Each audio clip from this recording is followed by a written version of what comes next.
Hello everybody, this is Niloofar Arjomandi and I'm the illustrator for the book Best New Zealand Poems of 2017, the Persian edition. I'm so excited to be here to share my most valuable experiences that I had during this project.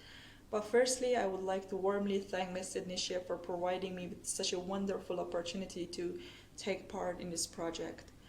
Actually, I love creating artworks, especially those that I can create by linking the verbal to the visual, like storytelling, like poems and poetry.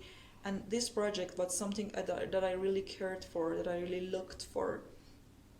On the other hand, I'm an MA graduate of English literature, and I've read just like many masterpieces in world literature.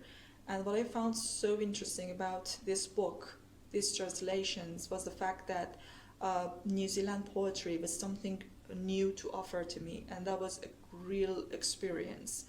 I started reading the poems, and I found that they are so different. I mean, there was something enigmatic and puzzling about the poems, and I wanted to discover the hidden message, the implicit message in them, and to show them to the readers through my art, through my illustration.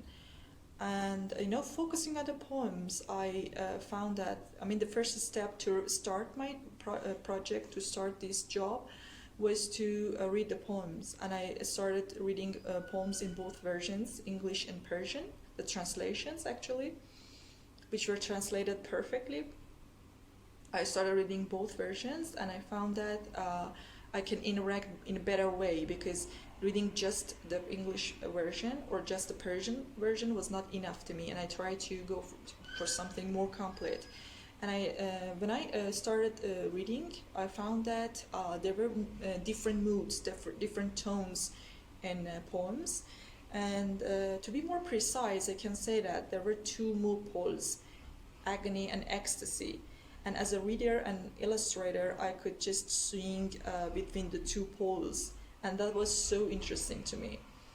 Despite all the challenges that I had while I was creating the illustrations, because there were many poems, and I could just think of a way to create a unified dynamic image, and this was a bit tough and challenging to me.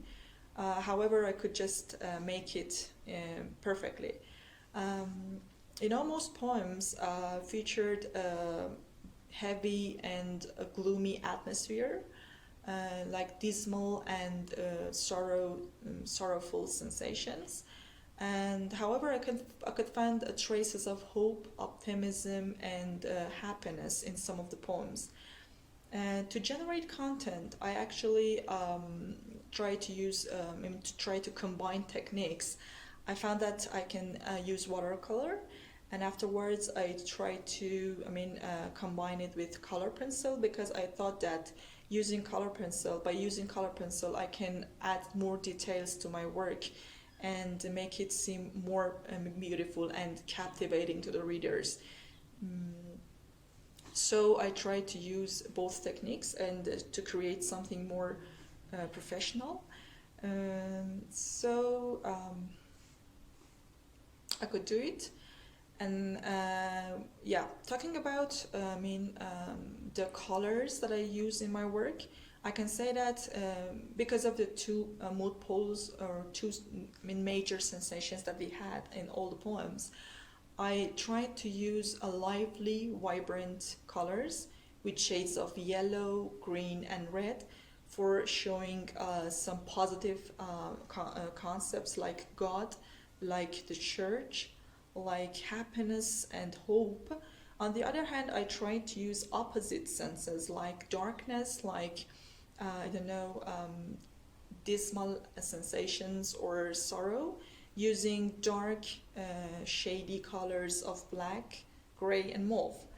And I found that if I do this, I can amplify the contrast, the contradictory sensations in the best way. That's all.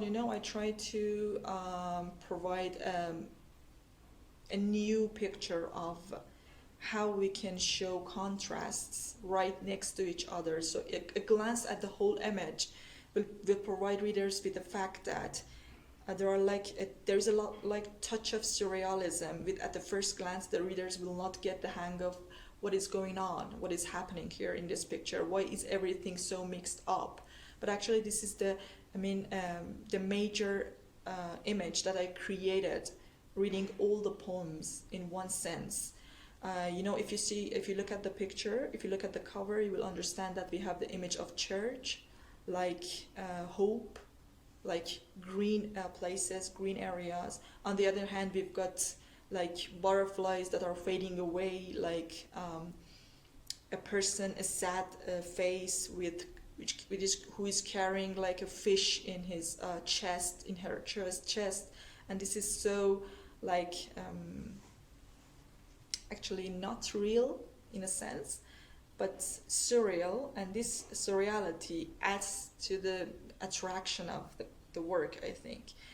That's all, and I think just this book will be a bestseller in translation and poetry, and also I just hope that I've been able to create a bridge between the writers, the translators, and the readers. I hope this would be a great job, and I'm sure we will be successful. Thank you for watching this video, and I would like to thank all the people who were working on this project, including the directors, the translators, which translated the works perfectly, and also all the people who are working behind the scenes. Thank you all, and I hope we'll be successful in this project. Thank you and goodbye.